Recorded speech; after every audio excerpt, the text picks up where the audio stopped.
Hello. Hello. Is this working? If this is working, let me know. If it's not working, I'll just do it this way. But anyway, I'll do it like this anyway because, hey, I'll speak loud enough so where you can hear me if it's not working, and I'll speak loud enough to where maybe it is working in this microphone here. Today's going to be another blog. As you can see, I'm not in my room, I'm not in my game room, I'm not in the office, and I'm not in my grandmother's house. Where the hell could I be? My basement. Yeah, right now there's a table full of army men where the camera's on. The laptop right now. Yeah, it's on a table in the middle of the room. That used to be my hockey rink. Yeah, I used to, give me a second. Here, maybe if the microphone is working, I'll keep talking to you right now. And I'm going to keep talking to you right now anyway. So you can see what I'm talking about. Yeah, we used to have a mini stick hockey rink right here. The lines are still even on the ground.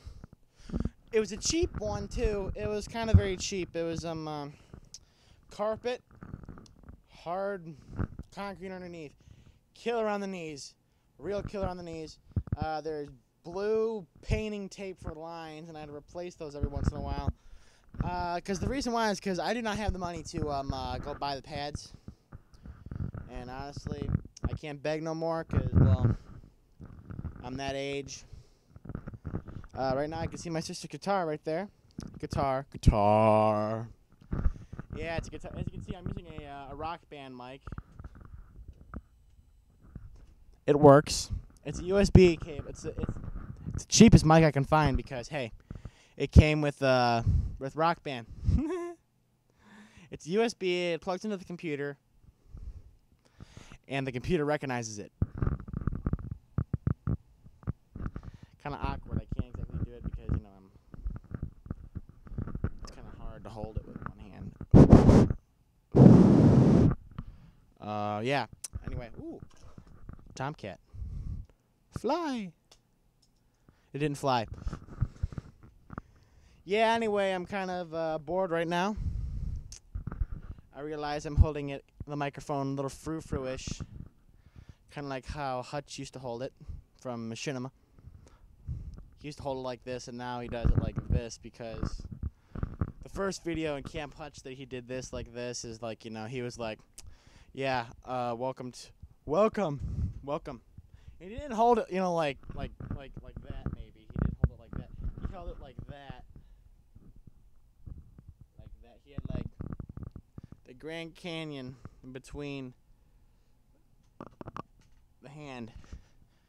And yeah. So anyway, yeah, he holds the mic like this. He holds it like this because people complained about it the first video.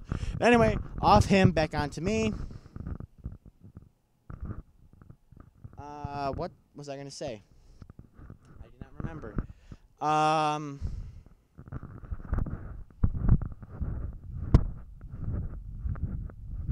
I gonna say? Oh yes, that's what I was gonna say.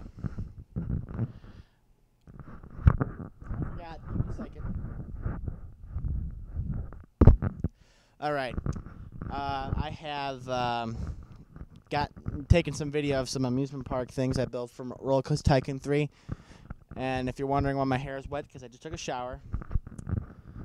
And I ran downstairs where it's nice and moist and cool, so it's gonna be a while till my hair dries. I've taken some video of a park, amusement park I built in Roller Coaster Tycoon 3, called it UB Land. I'm UB, obviously, obliviously. If you're on Facebook, you know this. If you're on YouTube, new news. Yeah. Yeah, I like roller coasters. I always liked them. The first roller coaster I have ever been on was at a place in Brooklyn called Memphis Kiddie Park. It's called Little Dipper. It was about I want to say around a 15-foot tall roller coaster. I think it was. I don't know. I could probably be bigger than it for all I know now. But anyway, it was a little roller. It was like a little roller coaster for little kids, you know. And It was like a kit. It wasn't like, like, ooh, all brand new, nothing else is like. It's just a roller coaster. It's like a kit roller coaster. Like somebody literally bought like a carnival roller coaster. It was like one of those, and yeah, it was kind of like that. And I hope this microphone is working. ADD's getting the better of me. If you haven't seen my drawing tutorials, look at those. If you're on Facebook, go to my YouTube and look for them, because I'm not giving them to you. Sorry, bud. And yeah, and it was like something like somebody like just took it out of the box and built it in someone's backyard. It was one of those kind of roller coasters. And I've come to find out that when I went to when I stopped going to Memphis Kiddie Park, I went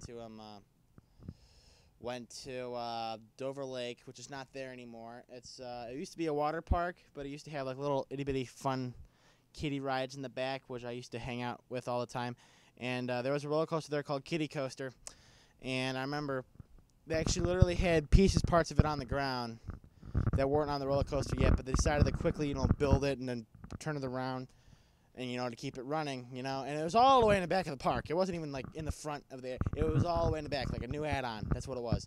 And you had to walk pretty far to get to it. You had to go past the sack slides, which is why I had a hard time finding it, because all I knew is I heard click, click, click, click, click, click, click, click, click, click, click, click, click, click, click, and I looked behind, and I look at the sack slide, and I'm like, is that making that noise? Is that you up there making that noise? Is that you? And I looked, and then there was one particular day, they didn't have like the curtains on the side of the sack slide to like block out what was behind it. So I saw this blue thing, and it was just like and it went like this. And I'm like, a roller coaster. And so I got in line, and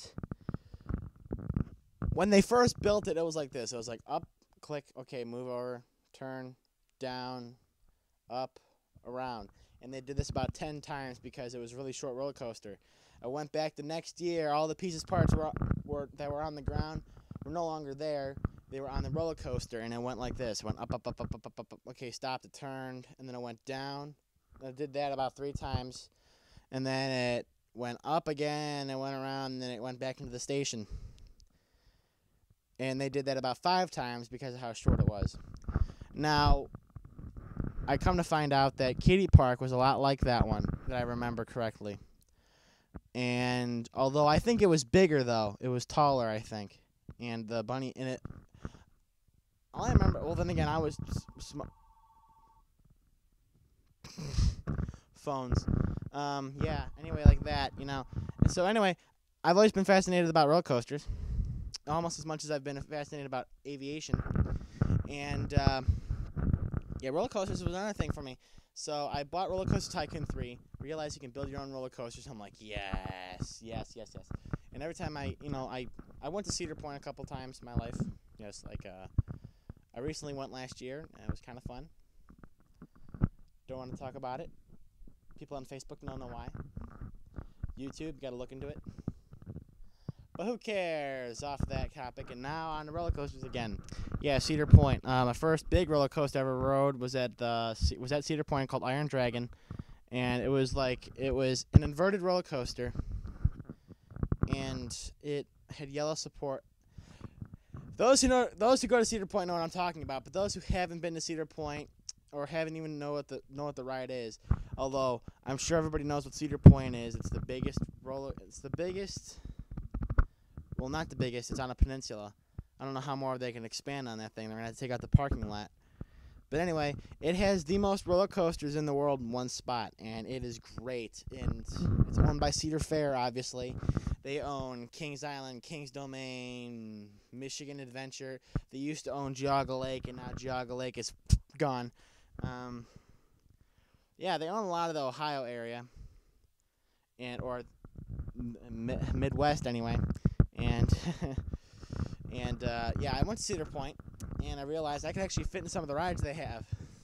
And I'm not a small dude either. I'm big. I'm a big guy, And actually, I think it lost a little bit of poundage. So I think I'd be able to fit on those rides that I didn't fit on before. But anyway, like for instance, Raptor. That's my favorite ride. It's an inverted roller coaster. In the 90s, it was the tallest and steepest and fastest inverted roller coaster in the world. And it turns out Cedar Point beat its own record by building Wicked Twister, which was just on the other side. It's the tallest and steepest. No, I don't know if it's about steepest, but all I know is it is the tallest inverted roller coaster because the twists reach a maximum of 200 feet, and it actually goes up all the way too. It doesn't like stop halfway and roll back, kind of like Superman. It's yeah, it goes up the full 200 almost, and it goes up pretty high, and it rolls down. So anyway, Raptor Rules the Sky was a kind of roller coaster that I didn't want to ride when I was little. And then finally, on 2007, I think it was, my mom finally forced me onto it. And I'm like, oh, okay, I can't do this, I can't do that. I'm like dying on the lift hill up, and the last thing I say is, I don't remember who it was that I said, tell somebody so-and-so that I love them or whatever it was. I don't remember what the heck it was. And we went down the hill,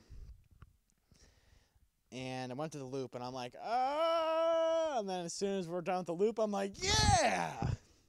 And this is at night, too. My first time riding this ride, it was at night, which is crazy. And, yeah. And I come to find out that my mom didn't know she was pregnant with me when she rode the ride, and ended up loving the ride. And earlier in '89 and '90s era, she rode Magnum XL 200 when she was pregnant, and she didn't know she was pregnant with my sister, and that turns out that's one of my sister's favorite rides as well. But ever since Millennium Force was made, my sister and my mother loved that ride. And although, don't get me wrong, the only reason why I can't stand Millennium Force is because, well, it's high, it's tall, it's very tall, and the restraint is just a lap bar, and that's kind of easy to fall out of. It's also considering the fact there kind of really is no sides, and it's very short.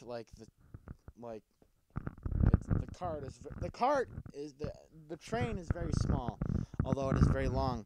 That's what she said. And and it goes, yeah, it's funny, it also goes in the tunnels. 2 of them. In and out, in and out. Ah! And it does a figure 8. Okay, for those who don't know what Millennium Force is, it's the world's only Giga coaster. It's the tallest Giga coaster. It's the only Giga coaster. It's 300 feet, I think. All I know is that the drop is 300 foot. 300 foot, like, I think it goes straight for like a split second. Like it goes. All I know is that it goes up and then really steep down, and then it goes into an overbank, which I could swear that it's upside down somewhat. Although my mom says, no, it's not. It just looks like that because of the supports. I'm like, I saw cameras. It's upside down. Here, I'll give you a perspective. It's like that.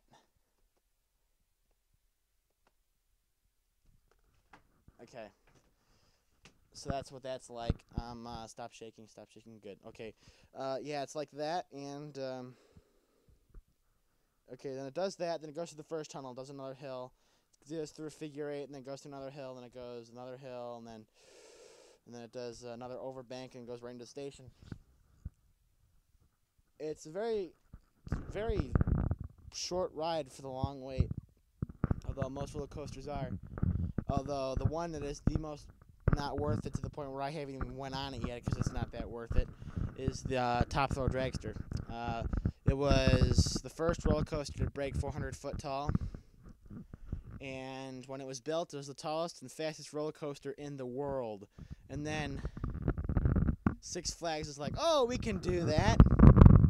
So they built one just like it, a couple more feet taller, a couple more miles per hour faster. And I'm talking a matter of single digits here. And all they did at the end was put a little hill to make it different. Not gonna cut it.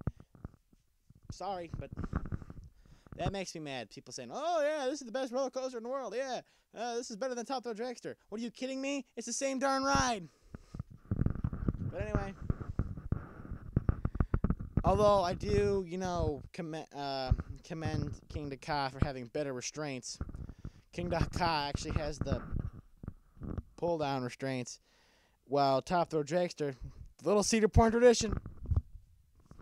The taller it is, the less restraint they give you. It was a seatbelt and a lap bar. That's all I know, because I haven't been on the ride. But all I've heard is that it's a seatbelt and a lap bar.